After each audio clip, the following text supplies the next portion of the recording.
You know, the funny thing about small talk is that most people look at it like the opening band at a concert. Something you suffer through to get to the main event. Deep conversations, the real connections. That's what we all want, right? But if you leave your phone for 2 minutes and actually looked around, you'd realize every interaction, every relationship starts with small talk. Even your best friend started with, "So, what classes are you taking?" Or some equally awkward nonsense. Now, here's an unpopular take. Small talk is not about what you say. Well, for the most part. It's actually more about making the other person feel like a human instead of a Sims character waiting for input. That's it. You don't need a cheat code, a script, or even charisma. You need to learn one thing: active observation. Okay, I know it sounds like something a nerd would say, but just hear me out. Active observation is about paying attention to the person in front of you like they're the only thing that exists in that moment. Not their vibe, not their aura, just the actual tangible details. Their shirt, their drink, the way they keep glancing at the clock like they'd rather be anywhere else. You notice these things, and then you comment on them in a way that invites, not demands, a response. That's it. Matter of fact, I can just end this video right here. But stay with me now. Trust me, it'll be worth your while. Anyways, let me explain why this works. First, people love to feel seen.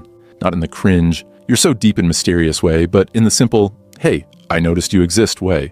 It's basic psychology. Humans are hardwired to crave acknowledgement. Second, it's disarming. When you make an observation, you're not putting pressure on them to perform. You're not hitting them with, "So what do you do?" Or, "Where do you see yourself in 5 years?" You're just tossing a ball in their direction and seeing if they want to throw it back. Here's an example. You're at a coffee shop, and the person next to you is holding a book. Most people would say, "What are you reading?" Because they think that's the polite thing to do. Wrong. That's pressure. You're asking them to explain, justify, or summarize, and no one wants to do that. Instead, you say, "That book looks like it's been through some things." Boom. You've just made an observation, and you've done it in a way that's neutral but interesting. Maybe they'll laugh and say, "Yeah, it's my third reread." Or maybe they'll say, "Oh, it's terrible. I just want to finish it out of spite." Either way, you've started a conversation without making them feel like they're being interviewed. Or let's say you're at a party, which, if you're an introvert, is probably your worst nightmare. Someone walks by holding a plate of food that looks questionable. Instead of ignoring them or hiding in the corner, you say, "Is that the chicken? It looks like it fought back." Again, you're not asking a question, you're making an observation, and you're doing it in a way that invites humor.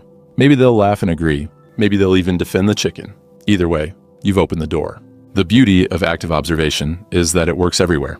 Work meetings, first dates, family gatherings, you name it.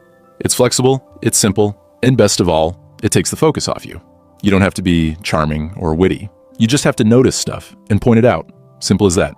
But now that you know active observation is all about noticing the little things, patterns, details, the stuff most people gloss over, all right, let's now talk about what this actually looks like in practice. First, you have to train yourself to notice details. This means putting your phone down, taking your headphones out, and paying attention to your surroundings like you're the main character in a detective show. What are people wearing? What are they doing? Are they fidgeting, checking their watch, scrolling on their phone?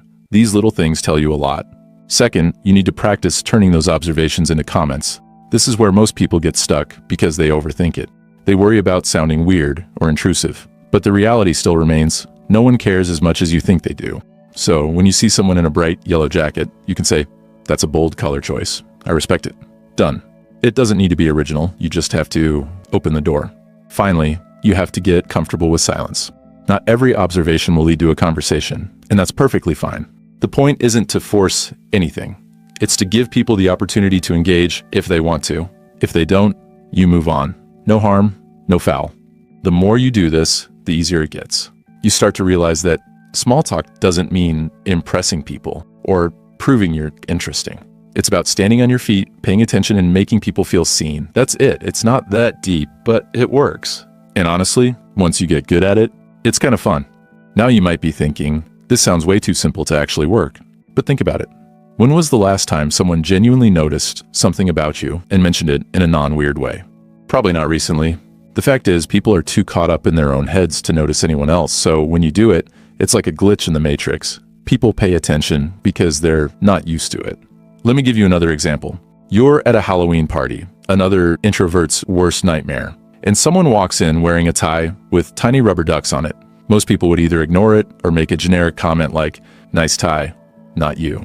You're going to be different. You're going to say, "Okay, I need to know the story behind the ducks." Now you've made it personal. You've turned their accessory into a conversation starter, and you've done it in a way that makes them feel interesting. This works with literally anything. Let's say you notice someone's shoes. Just say something like, "Those look way too clean to be comfortable." Or, "What about their coffee order?" You can say, "That's a lot of whipped cream for someone who doesn't look like they're celebrating." Or even someone's dog, you can just say something along the lines of, "I feel like your dog judges people, and I respect that." See? You're not trying to be funny or clever. You're just noticing things and turning them into somewhat interesting comments. Oh, and one more thing, you have to mean it. People can smell fake interest from a mile away. If you're only doing this because you think it's what you're supposed to do, it won't work. You have to genuinely care about the person, or just something about that person in front of you, even if it's just for 5 minutes. And that's where a lot of introverts or just people in general get tripped up. We think we're bad at small talk because we don't like shallow conversations. But small talk isn't shallow if you're actually paying attention. It's just the first layer. The more you practice active observation, the more you'll realize that people are fascinating, even when they're talking about boring stuff. So whenever you're in a situation where small talk is inevitable, and let's be real, that's almost every social situation, try active observation. Notice something, comment on it, and let the conversation unfold naturally. There's no need to be the popular kid. You just have to be present. Once you've nailed this, something interesting happens. Small talk stops feeling like a chore. It becomes a game, a fun game. You start to enjoy noticing things and seeing how people react. You stop worrying about what to say because you realize it doesn't matter. What matters is showing up, paying attention, and making people feel seen. That's the whole point. So the next time you're in line at a coffee shop, notice the person in front of you. What are they wearing? What are they holding? How are they standing? Pick one thing, make a comment, and see what happens. Worst case, they don't respond, they get creeped out, and you move on with your life. Best case, you've just made a connection.